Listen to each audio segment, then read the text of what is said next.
DIY neutral light indicator mga kalikot, para sa mga motor na trail bike, pang enduro, pang dirt bike. Yan. At sa mga motor na walang panel or dashboard sa harapan. Minsan kasi nalilito tayo kung naka-neutral ba or hindi, yung naka-neutral ba or nakakambyo sa mga walang panel or dashboard. So pagsusi natin, i-allow yung ating neutral light indication na naka-neutral yung ating kambyo. Hindi naka-engage yung kambyo, naka-neutral siya. So pag engage ng kambyo, mamatay yung ating neutral light indication na naka-engage yung kambyo. Neutral uli. Yan. So DIY neutral light indicator mga kalikot. Pwede kang gumamit ng mga LED lights or pwede ka rin gumamit ng mga bulb lang, mga peanut bulb. Okay. So yun mga kalikot, paano gawin yung neutral light indicator para sa mga motor na trail bike, pang dirt bike, mga enduro, sa mga motor na walang dashboard, walang panel. So mga kalikot. Pero dapat, so pag magkakabit ka ng ganun, bago makapaglagay ng ganun, so dapat meron ka pang, ayan, gear selector switch or neutral switch, dapat buo pa yan mga kalikot. So tulad nito, buo pa tong gear selector switch nito, inabulol. Ito yan. So buo yung selector switch nito, nga lamang naka-disable siya. Yan, dahil wala naman siyang dashboard dito, wala siyang panel. So ito yan, meron siyang 2, 4, 6 wire, neutral hanggang kinta.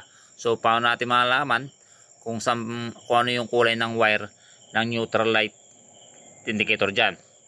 So gamit tayo ng test light. Ayusin lang natin yung camera. So, gamit tayo ng test light.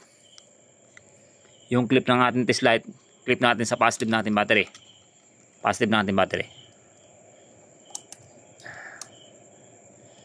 Yan. So kahit hindi na kailangan isusi yung susian, check mo lang isa-isa. So naka-neutral yan mga kalikot, naka-neutral yan. So check mo lang isa-isa kung ano yung iilaw dyan. Ibig sabihin yun yung pang neutral light indicator, yun yung wire ng pang neutral light indicator. So negative polarity yan mga kalikot, nakakunik sa body ground. So tulad dito, yan, nakabang na rito kasi dinuktungan ko ng wire, iilaw yan mga kalikot. Yan. So pag cambio natin, mamatay yan. Ibig sabihin naka-permera yan. So check natin kasama yung permera dito. Buo pa to itong selector switch na to. So yun, pink. So kailangan natin ito, itong light green na mayroong lining na red. Yan. So naka-engage yung cambio. Yan, naka-neutral. So yan ang kailangan natin. So duktungan natin ng wire. Pwede tayong gumamit ng mga LED lights or mga peanut bulb.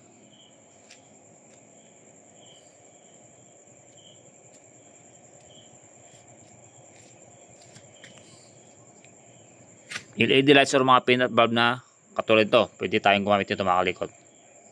Yan. So yan, naduktungan na natin ng wire yan. Tapos dito, ito na yung kinabit natin na DIY neutral light indicator. So yan, LED lights. So pagka LED lights mga kalikot, yan, meron niyang polarity yung wire niyan. Tulad nito, yung white, ito yung negative wire ng ating LED lights. So ito yung papunta sa gear selector switch or sa neutral switch. Ito. Yan. Tapos itong white na mayroong lining na red. Yan, white na mayroong lining na red. Ito yung positive wire nitong ating LED lights. Dito natin kukunik sa sa accessories wire. Ito. So ito yung susian. Yan. Itong red, ito yung sa papunta sa positive natin battery, sa accessories wire. Ito, black wire yan, makakalikot sa accessories wire. So ganun lang. Then pagsusi natin, yan, naka-neutral. Ibig sabihin naka-neutral yung ating motor. Pag engage natin, yan, mamatay. So pwede na tayong gumamit ito mga kalikot. So ito, kahit baliktaran to, itong ganito mga peanut bulb. So ganun din. Lagay lang natin dito. Ayusin natin yung camera. Patay mo natin. Ito kahit baliktaran to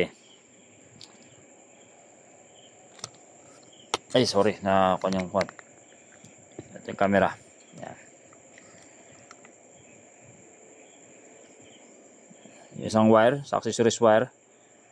Tapos itong isang wire dun sa papunta sa ating gear selector switch o sa ating neutral switch.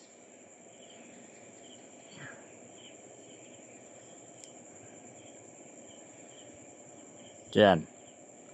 Susin natin. Yan. Naka-neutral. Ingis na ang kambyo. Namatay. Yan. So, ganun lang mga kalikot. Mag-DIY ng neutral light indicator sa mga motor na walang panel or walang dashboard. Okay.